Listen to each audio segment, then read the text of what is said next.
जय श्री राम दोस्तों, आपका स्वागत है। दोस्तों, आज के इस वीडियो में हम आपको बताएंगे आखिर राम मंदिर का पुराना इतिहास क्या है, क्योंकि राम मंदिर का 22 जनवरी साल 2024 में प्राण प्रतिष्ठापन होने वाला है। ऐसे में आप सभी राम भक्तों को या हिंदू धर्म के लोगों को यह जानना जरूरी है कि आखिर इस जगह पहले क्या था, यहाँ किसने जीतकर राम मंदिर का निर्माण कराने की मुहिम शुरू की। तो आइए जानते हैं। बाबर ने 1528 में अपने सेनापति मीर बाकी को अयोध्या के भव्य राम मंदिर को तोड़ने का आदेश दिया। इतिहासकार कालिंगन के अनुसार श्री राम मंदिर को बचाने के लिए हिंदुओं ने जान की बाजी लगा दी थी। 1,74,000 के करीब हिंदू भाइयों ने बलिदान दिया। इसके बाद मुगल मंदिर को हानि पहुंचा सके। मंदिर इतना मजबूत बना हुआ था कि तोड़ने के लिए तोप के गोलों का इस्तेमाल करना पड़ा। इसके बाद मंदिर को नष्ट करने के लिए जलाल शाह ने हिंदुओं के खून का गारा बनाकर लाखोरी ईंटों से बाबरी मस्जिद का निर्माण करवाया। मीठी नरेश मेहताब सिंह को जब मंदिर का आक्रमण की जानकारी मिली तो उन्होंने बद्रीनाथ तीर्थ यात्रा रद्द कर दी और सैनिकों के साथ मीर बाकी से जंग जा भिड़े। 17 दिनों तक चली भीषण जंग में दोनों ओर से असंख्य सैनिक मारे गए। अंत में मेहताब सिंह समेत राम भक्त वृद्ध केहरी की वीर गति को मृत्यु प्राप्त हुई। हंसवर रियासत के राजा रणविजय सिंह कुल पुरोहित देवदीन पांडे ने 70,000 योद्धाओं के साथ बाबर की सेना से दिन रात श्री राम जन्मभूमि के लिए संघर्ष किया। युद्ध में बुरी तरह घायल हो गए। इसके बावजूद भी अनेक मुगल सैनिकों को मौत के घाट उतारा और अंत में वे भी वीर गति को प्राप्त हुए। इसके बाद हंसवर सिंह राजा रणविजय के सिंह पुरोहित अपने देवदीन पांडे के साथ मृत्यु का समाचार मिला तो उन्होंने अपनी महारानी जयकुरी को सत्ता सौंप दी और खुद 25,000 सैनिकों को लेकर श्री राम जन्मभूमि मुक्त कराने के लिए निकल पड़े। अंत में वे भी वीर गति को प्राप्त हुए। राजा रणविजय सिंह के बलिदान के बाद महारानी जयकुंवरी ने आनंद संप्रदाय के महंत स्वामी महेश्वरानंद के साथ मिलकर श्री राम जन्मभूमि का संघर्ष लड़ा। स्वामी महेश्वरानंद के नेतृत्व में मठों और मंदिरों और अखाड़ों को असंख्य नागा संप्रदाय, गोरक्षपंथी, दिगंबर, निर्मले निर्वाणी साधुओं ने शस्त्र उठावे और उन्होंने शत्रुओं का छापामार युद्ध नीति अपनाकर सामना किया। मीर बाकी इतना डर गया कि वह ताशकंद की ओर भाग गया। हुमायूं के काल में भी महारानी जयकुंवरी और स्वामी महेश्वरानंद लगातार संघर्ष करते रहे। इन्हें 10वें युद्ध में सफलता मिली और श्री राम जन्मभूमि 2-3 सालों तक मुगलों से मुक्त रही।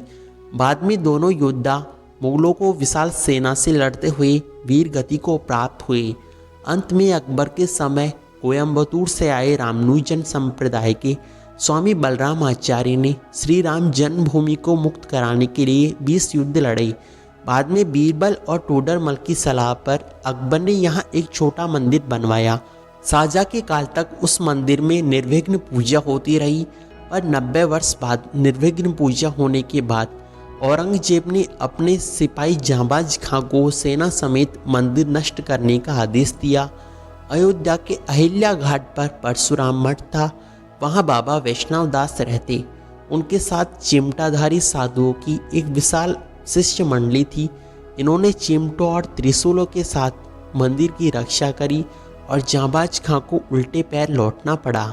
औरंगजेब ने दूसरी बार सैयद हसन अली को विशाल सेना के साथ मंदिर नष्ट करने के लिए भेजा। बाबा वैष्णव दास ने समय रहते गुरु गोविंद सिंह जी से संपर्क किया। वे सेना समेत मंदिर की रक्षा के लिए अयोध्या पहुंचे। इन्होंने साधु सेना के साथ मिलकर मुगल सेना को धूल चटा दी। हसन अली शहदत खान मोर्चे पर मारा गया। इसके बाद सन 1664 में औरंगजेब ने एक विशाल सेना मंदिर तोड़ने को भेजी, लेकिन जब तक गुरु गोविंद सिंह लौटे चुके थे, मुगल सेना ने चबूतरे पर बने लघु मंदिर को तोड़कर वहां एक बड़ा गड्ढा कर दिया, लेकिन श्रद्धालु वहीं जाकर पूजा करते रहे। बाद में अमेठी के राजा गुरुदत्त सिंह और पीपरदा के राजकुमार सिंह ने नवाब सादत अली के श्री हिंदू मंदिर को संघर्ष जारी रखा। हिंदुओं ने लगातार हमले से तंग आकर नवाब ने पूजा और नमाज दोनों की अनुमति दी। आज़ादी से पहले एक अंग्रेज सिपाही अब्दुल बरकत ने फैजाबाद जिलाधीश के नायर के सामने बयान दिया कि 22 अथवा 23 दिसंबर 1941 को रात करीब 2 बजे उसने मंदिर के अंदर हल्की रोशनी देखी जो बाद में सुनहरी हो गई। उसके बाद घुंघराले बालों वाले 4-5 साल के एक बच्चे को वहां देखा। वह देखकर हैरान हो गया।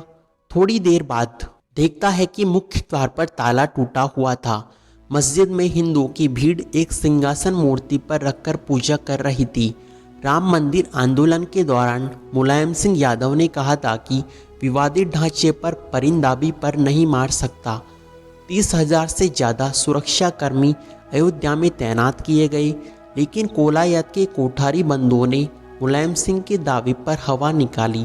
23 साल के राजकुमार कोठारी और 20 साल के शरद कोठारी राम मंदिर के प्रति अपना सब कुछ समर्पण कर चुके थे।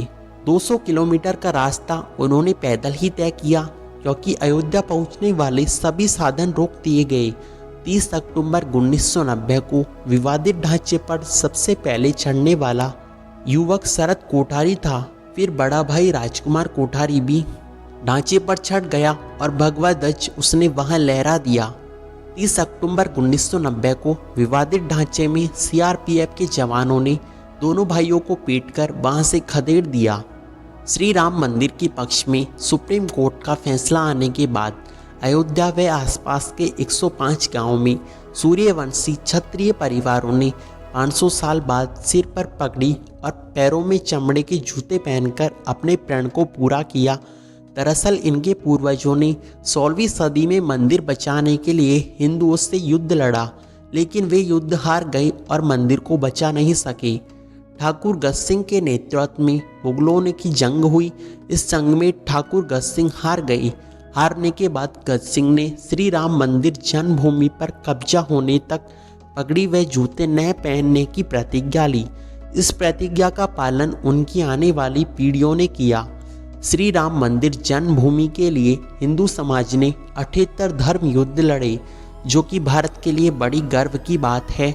इनमें 3,50,000 से ज़्यादा हिंदुओं ने भगवान श्री राम के लिए अपने प्राणों की आहुति दी।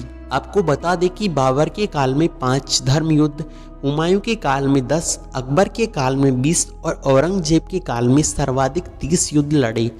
इसके बाद 1-2 युद्ध अंग्रेजों के समय लड़े। प्रताप सिंह के कार्यकाल में एक धर्म युद्ध लड़ा गया। 5 अगस्त 2020 को राष्ट्र के पीएम नरेंद्र मोदी ने श्री राम जन्मभूमि पर राम मंदिर के लिए शिलान्यास किया। इसी के साथ राम मंदिर की नींव पड़ी। 500 साल तक हिंदू समाज के सतत संघर्ष के बाद आज अयोध्या में भव्य राम मंदिर बन रहा है। मंदिर की ऊंचाई 161 फीट रहेगी। सिर्फ नींव में ही 2 लाख ईंटें लगेंगी, जिन पर श्री राम लिखा होगा। सीढ़ियों की चौड़ाई 16 फीट होगी।